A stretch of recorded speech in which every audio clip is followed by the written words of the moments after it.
Bismillahirrahmanirrahim. Assalamu alaikum. My name is James Frankel. I'm going to be speaking to you a little bit about my experiences coming to Islam. I'm speaking to you now from Honolulu, Hawaii, and it is September 2011. I'm sorry, 2010. Getting ahead of us. I am a professor of comparative religion, and I teach classes in Islam also at the University of Hawaii at Manoa. And I've lived in Hawaii now for just over 2 years, and just entering my 3rd year.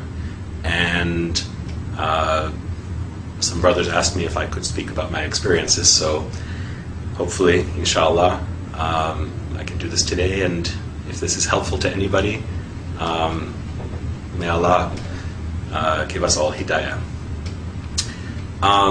As I said, I came to Hawaii 2 years ago.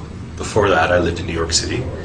I was born and raised in New York City, born in 1969, and grew up in Manhattan, and part of the time in Brooklyn, another few years of my life.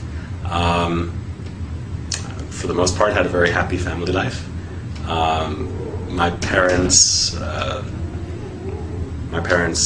raised me not with any particular religion, but I think with basic set of moral values.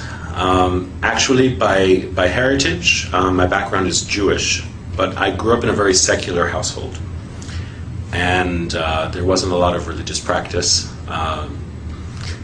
The only connection I really had to any kind of traditional religion was from my father's side, my grandmother, my father's mother, who was a practicing Jew. And, it's from her that I learned a few things, Bible stories, stories of the prophets. And for a brief period, my parents actually attempted to send me to a Hebrew school to learn more, but I was not very comfortable there, and actually got kicked out for asking too many questions. So this is probably my character, and it has brought me, I should say, to where I am today. As a professor and as a Muslim, I continue to ask a lot of questions. So I grew up in this way, without any real religious foundation, and this continued through my life into my late teens, and I was actually at the age of 13. I had 2 experiences that are worth mentioning. One, I read the Communist Manifesto of Karl Marx and decided that I was a communist at age 13. I thought the values were sound, and I thought the philosophy was potentially beneficial to people. Also at that time, I suppose this might be one of the earliest exposures to Islam that I can remember. My best friend at that time was from Pakistan. I went to an international school, so I had friends from all over the world. I had a Pakistani friend who gave me a copy of the Quran and thought that it would be, he wanted me to read it. He said, "I don't want you to go to hell." And of course, at that time in my life, thoughts of hell or heaven were not really in my consciousness. And I think I took the book and put it on my shelf, and there it stayed for many years without being opened. A couple of years later, I think I became quite disillusioned as I learned more about the way that communism was actually practiced in many countries in the world. And so I gave up that philosophy as well. And it really wasn't until I entered university that I began to ask the questions that would lead me directly onto this path. I think as a child I was always thoughtful and always wondered about the meaning of life, and those basic questions of why we're here and where we're going, why we suffer. All of those things were always present in my mind even as a child. But as I got older and when I went to university, I focused a lot more on my studies until I had a particular experience. You remember the grandmother that I mentioned before?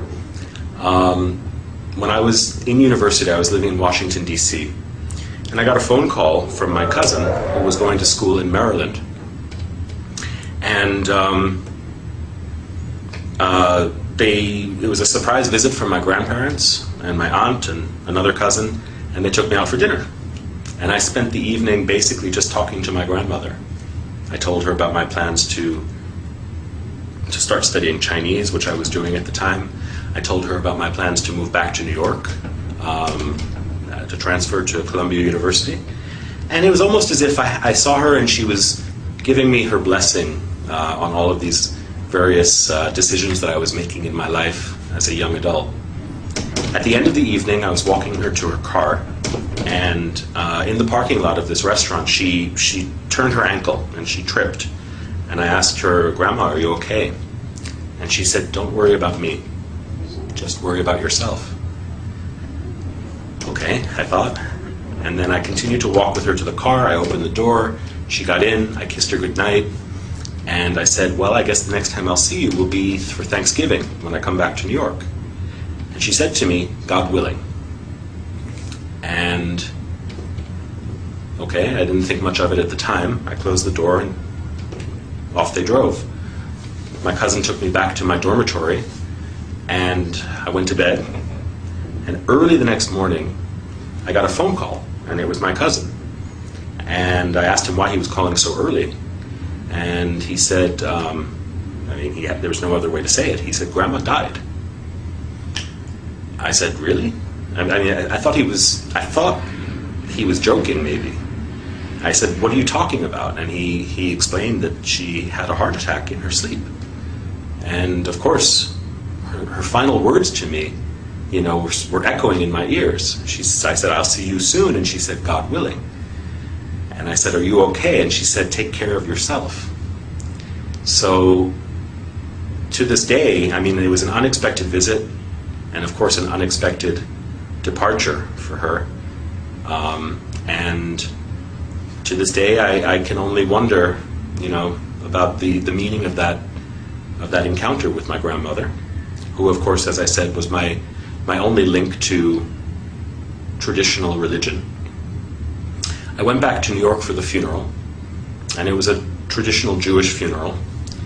And the rabbi who was giving the eulogy spoke about my grandmother and said, "Sarah was a rare treasure," he said. "She was like a jewel, and now God has taken this treasure back to him."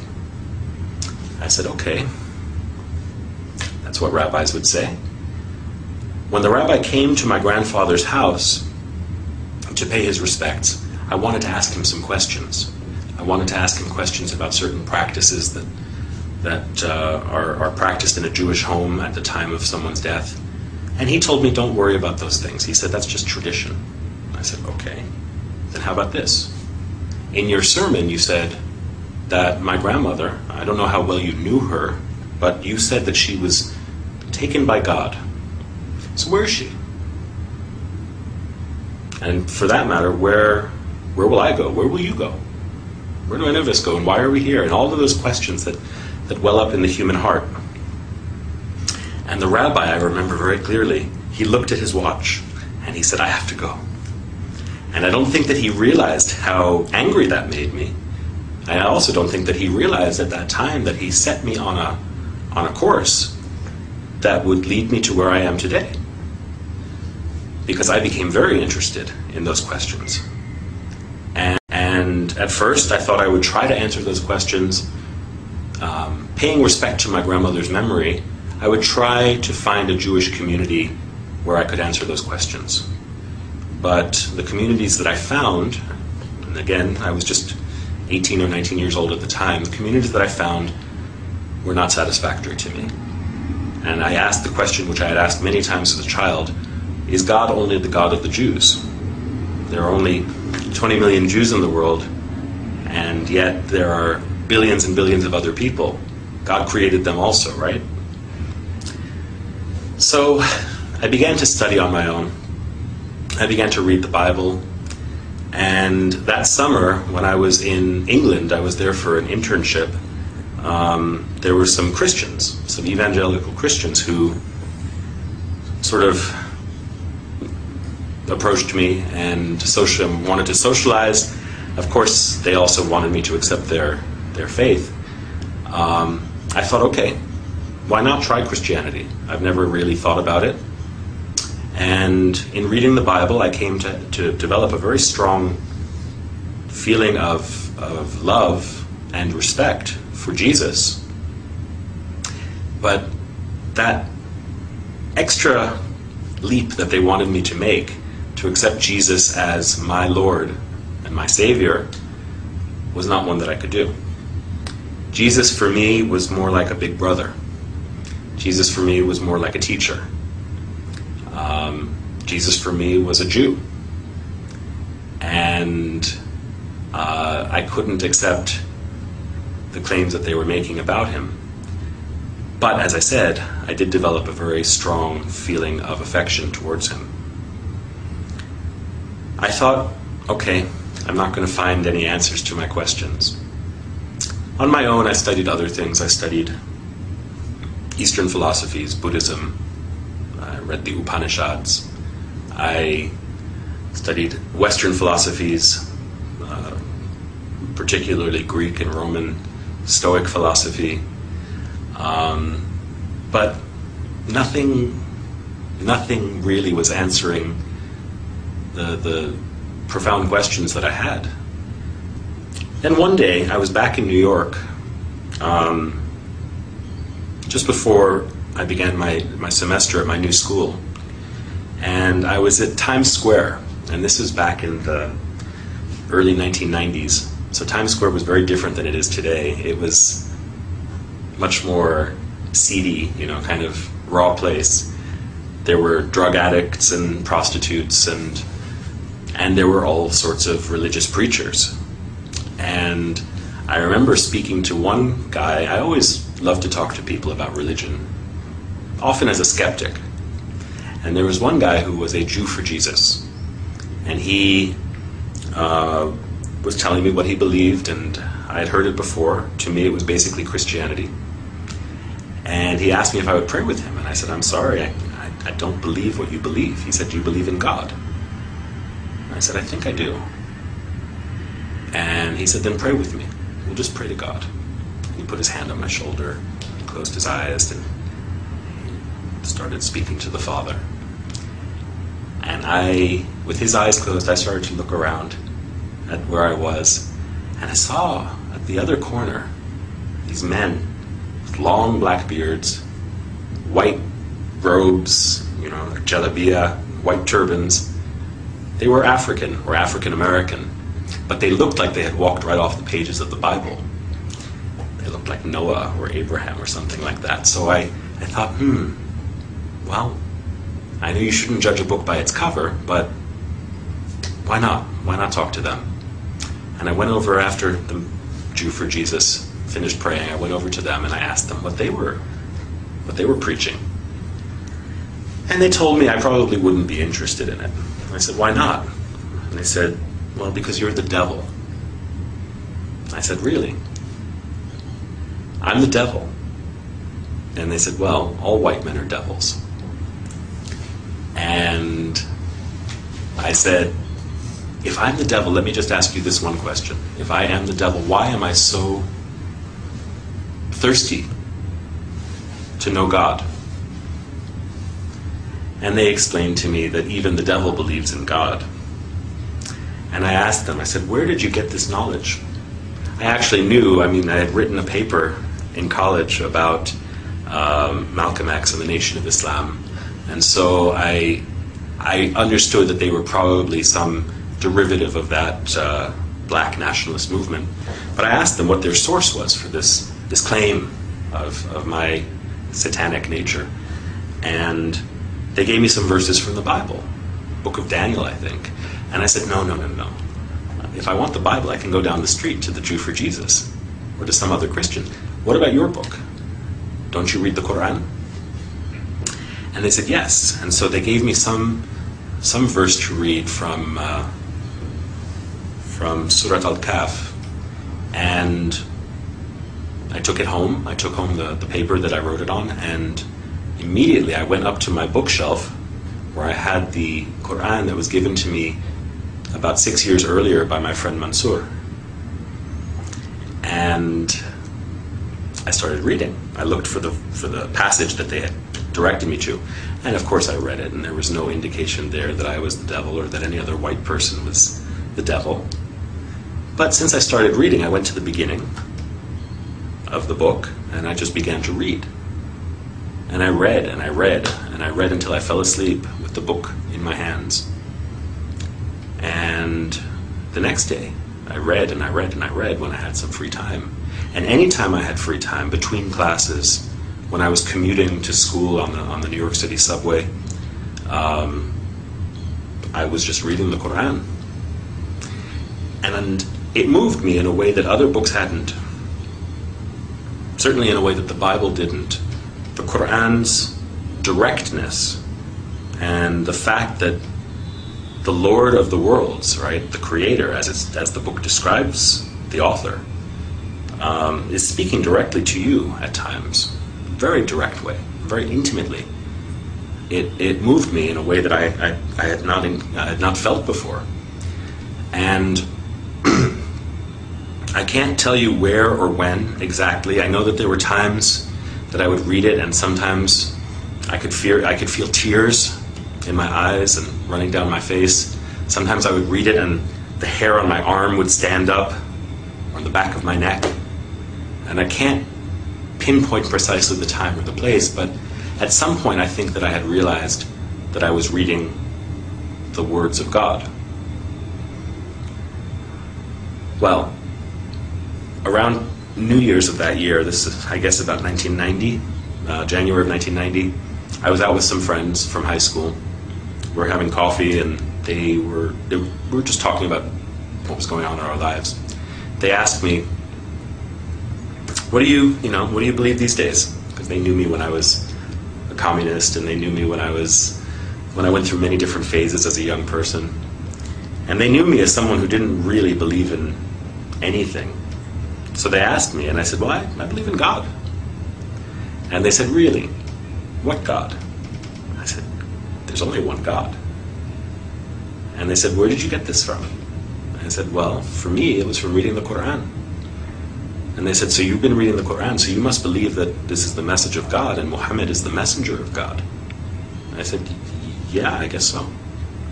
So they said, okay, let me get this right. You believe that there's only one God and that Muhammad is his messenger. I said, yeah, when you put it that way, I do. And they said, you're a Muslim. And I laughed. I said, I'm a Muslim? You're a Muslim. You're from Pakistan. I'm just a guy who believes in God. They said, no, you're a Muslim. If you believe that there is no God but the one God and that Muhammad is his messenger, you are a Muslim. And I was in shock. For the next few days, had to think about what that meant. And I contacted my friend Mansour, the one who had given me the Quran when I was 13 years old. He was at University of Pennsylvania, and he was working in the Muslim Students Association there, I think. I thought I'd heard that. And so I asked him if he could send me some literature that might, give an introduction to Islam, and also, the life and the requirements, I guess, of a Muslim. And he sent me a book or two, and one book in particular, Islam in Focus. I can't remember the author's name right now, but this book provided a very good introduction, not only to basic beliefs, but also to the 5 pillars of Islam. And I learned how to make salat. I learned how to pronounce the Shahada. I learned how to make my wudu. All of these things from that book. And I started praying. I guess you could say I was a closet Muslim, because I was living in my parents' home at that time, and I would close the door and I would say my prayers.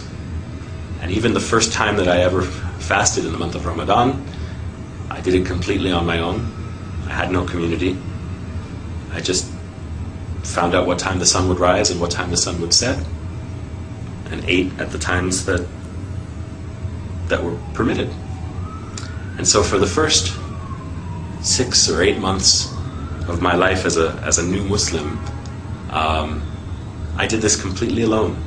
And my guide was the Quran and the book of this scholar. And that's the story of how I embraced Islam, actually. At a certain point, I had to tell my family. And so this was sort of coming out of the closet. And one night at dinner, I was sitting with my family, and I told them, I said, I've been reading the Quran. They said, yeah, we know. We've seen you carrying it everywhere. And I said, I really believe it. And I said, what I've learned is that besides believing, there are certain practical implications of that belief, which I have chosen to follow also. So I guess that makes me a Muslim. My mother's reaction was very strong. She cried. And I think she asked herself, and probably looked at my father and thought, where did we go wrong? How did this happen? I think my father's approach was much more relaxed. He probably thought to himself, well, my son was a communist when he was 13. He was, a skinhead when he was 16. He went through so many different phases, maybe this is just another phase. And I suppose both my mother and my father were onto something. I mean, this was a phase, but it wasn't just a passing phase, or so I thought, or hoped. And my mother must have realized that I was serious. But of course her reaction was one of fear and regret, which I suppose are understandable when one is ignorant and only has distorted perceptions based on misinformation or limited information. So there were great challenges in those first years trying to communicate with my parents. I have to say, alhamdulillah, they are very understanding, and they've been very patient, and we've come to a better understanding. At first I think my mother worried that I would turn into some kind of a monster. But I tried to reassure her that, since embracing Islam, I'm a better student. I think I'm a better son, And, it wasn't as though I was a bad person before Islam. Maybe for some people, setting foot on this path is necessary for them to be able to reform themselves.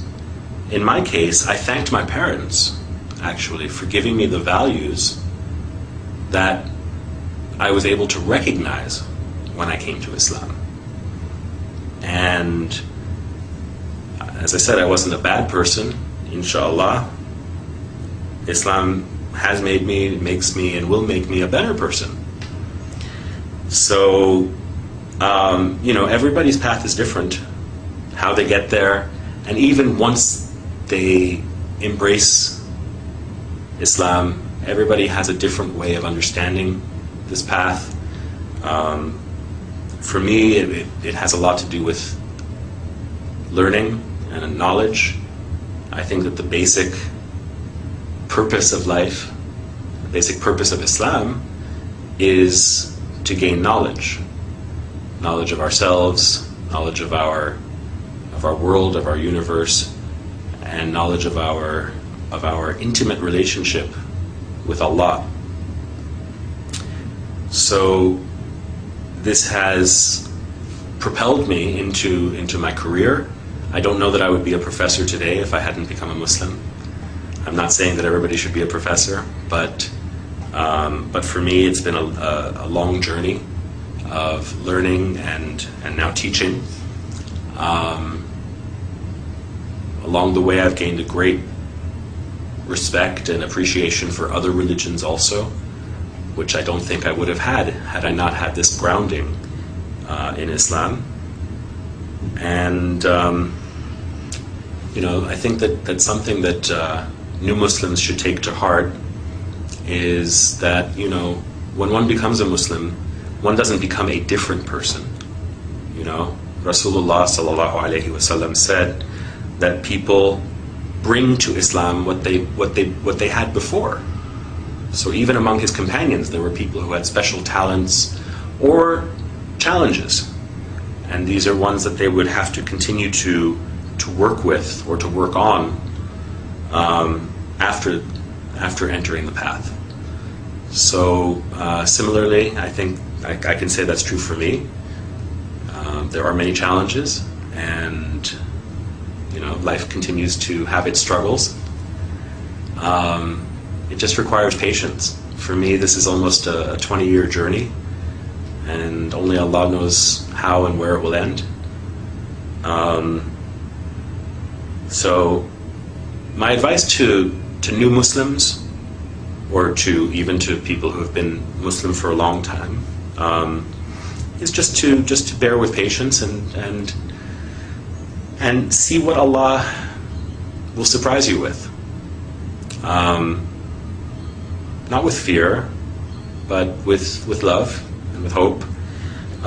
If there are non-Muslims who are hearing me today, I think you owe it to yourself to know as much as you can about the things in the world around you. Islam is certainly present in the world. It's almost unavoidable in the news and in the world around us. And if you don't know any Muslims, probably will at some point. I think it behooves all of us to know each other. So, if you're curious, there are lots of resources out there. If you're in Hawaii, give me a call. I'm at the University of Hawaii at Manoa in the religion department, so if I can be of any help, let me know. And even to those people who are from Muslim families or who are, we can always increase in knowledge and in compassion and in love for each other. So that's my wish for all of you, and thank you for listening. With that, I say Assalamu alaikum wa rahmatullahi wa barakatuh.